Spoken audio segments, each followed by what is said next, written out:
So if you folks have any questions, like ask them the hard questions, yeah? That's what they're here for, whether they knew it before or not, that's what they're here for, so ask the hard questions.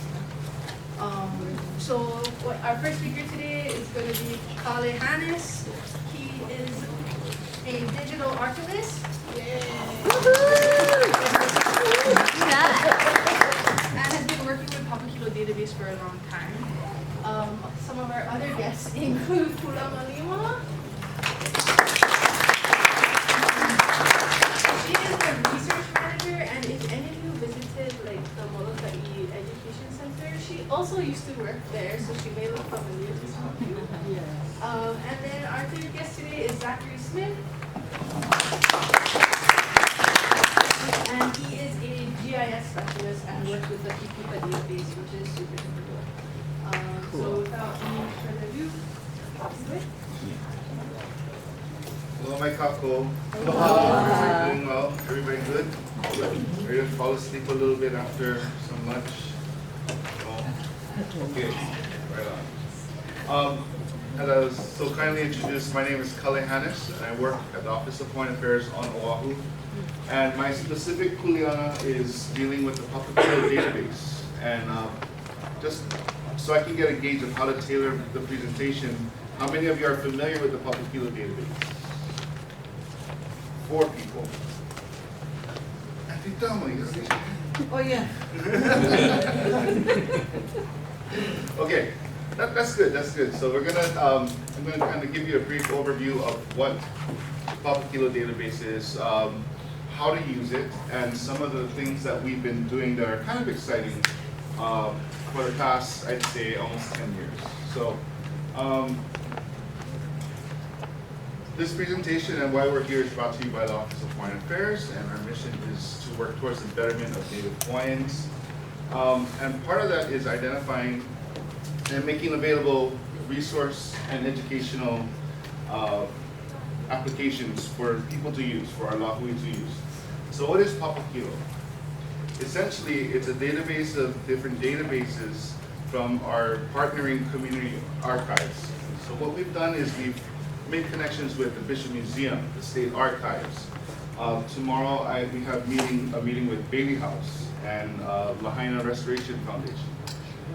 We also have with Hula Preservation Society, and the list kind of goes on. And you're going to see a list of a bunch of our partners, but what we do is we ask them, we say, okay, what are some high access collections, and what can we do to help you get that information out to the general public? So what we do is we partner with them, and we either digitize collections, or we help them index collections, or grab metadata, and we make that all available online at the Papakilo database for free access. And that is especially helpful to our beneficiaries and some of our people on our neighboring islands as well. So that way you don't have to buy a plane ticket, go over to Oahu, go to the State Archives, and bounce all around and stuff. We wanted to try and bring these information, these pieces of information, these documents to everybody to access. So, some brief statistics. We launched officially on April 4, 2011, and up until this week, we've had over 4 million page views and 256,000 unique visitors. Of course, a high amount of them was coming from the US, specifically Hawaii. We have California coming in second, followed by Washington, Oregon, and New York. People have been clicking on different things, they've been conducting different searches, and part of our tracking of how the users use the database is to see what kind of searches they do. And so people are typing in genealogy, they're accessing our newspaper collection and our Mahele records. So just to kind of sum up what we have 66 collections from 15 partnering organizations. So that means Bishop Museum is a partnering organization, and underneath them we have like Hawaiian ethnological notes, we have whaling ship database, we have the ethnobotany, Sullivan, and so on and so forth. That totals up to about 856,000 records, and it is actually growing by the day. We actually have a lot of stuff that is on the back burner that is being formatted for upload. A few other collections that are going to be coming up online, and we're hoping to hit 900,000 by the end of the year.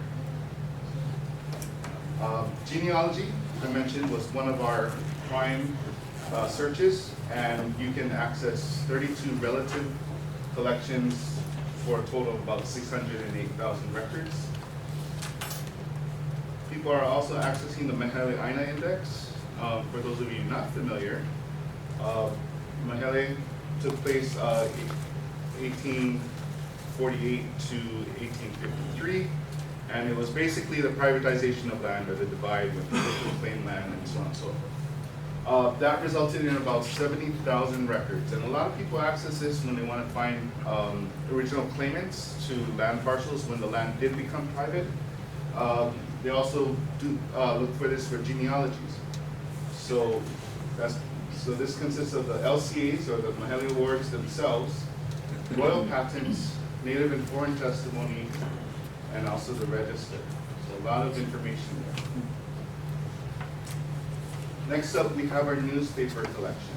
And this is actually one of our gems, and we're very proud to make this available and searchable to everybody. From 1834 to 1948, and a little, we have a short run from 1979 to 1980. 48 newspapers total with 58,000 pages. For those of you not familiar, you guys are familiar with Hawaiian language newspapers? No. Some of you? Yes? No? Okay. So the newspapers back then was really cool because they didn't, like a newspaper company, they didn't have staff writers. You know, they didn't have reporters that went out. They were populated by the general public. So you have people that wrote in, say, oh, this is what happened here, and they published those newspapers, those articles. And it was like, it spanned the gamut from beautiful mo'okua, how like genealogy publishing, honoring somebody's passing, or like a beautiful hakumele, somebody composed a song for like their brother that got married. You also have different accounts of a certain event. So if I were to use one so famous like the overthrow, if you look around that time, you have like 5 or 6 different articles from different viewpoints, all expressing what they thought about a certain historic event. And then you got some articles where there's one advertisement when this guy said, I'm divorcing my wife, her name is this, don't loan her any money, and if you do, I'm not liable for any of her loans. So it kind of really runs the gambit, and if you think about it, it's like the first iteration of social media. Way back then. Hawaiians were doing that way back then. So it's something that we're really proud of.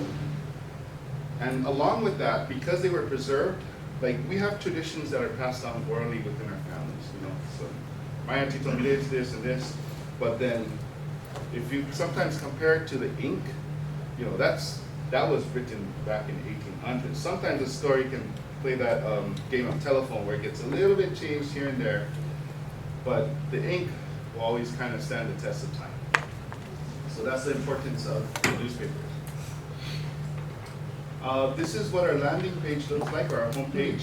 If you go to papakilodatabase.com, you get up to this page, and you'll find like these banners that include the general searches, or the more popular searches.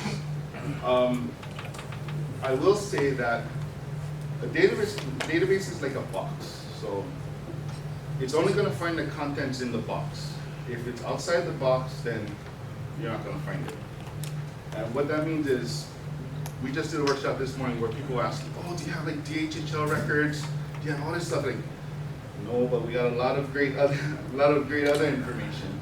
But that's not to say that we're stopping at where we are. We're going to continue on. And the way you can kind of track our progress is our latest news, which is on the right-hand side.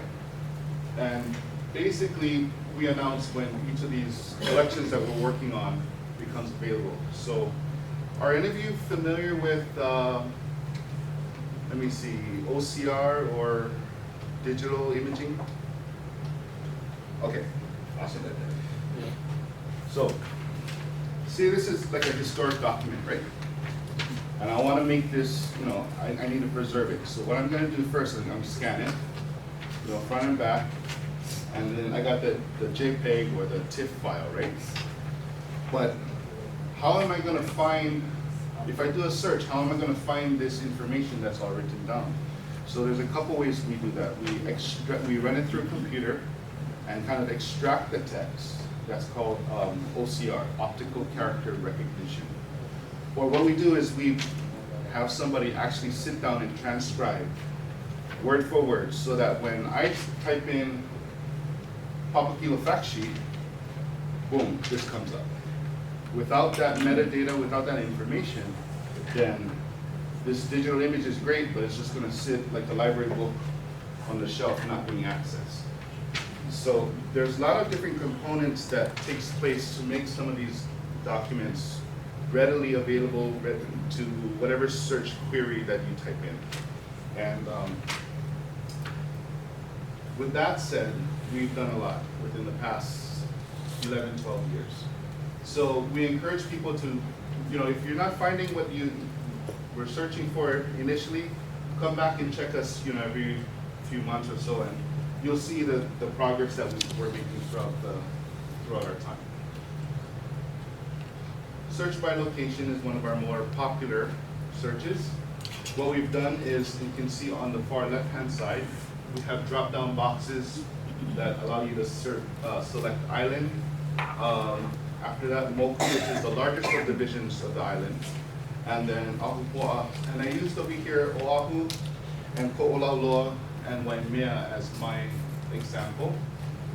And what it does is search by location pulls from certain pre-selected collections. And they're listed over here.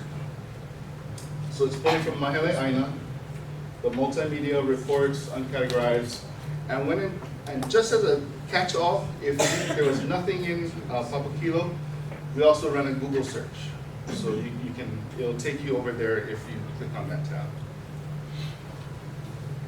Genealogy searches. People were going into the database and typing in genealogy, and that's not going to get you to your ohana. So what we did was we made that banner on the over here. If you type in your ohana's name, or even if you just click this, it'll identify pre-selected collections that pertain to people, that pertain to our history. And what I used is ho'omana, which is on my mom's side. And so it pulled up some results: Hawaiian language newspapers, genealogy indexes, mission houses, mission museum, so on and so forth. And the results was 15,705. Does anybody have time to go through 15,000 records? No? So simple tricks that you can do is you can add another name, or you can try and add a date or location. These are certain little tips that I'll kind of get more into further on in the presentation that helps you refine your searching techniques. The Mahele records. As I mentioned, it details the privatization of land.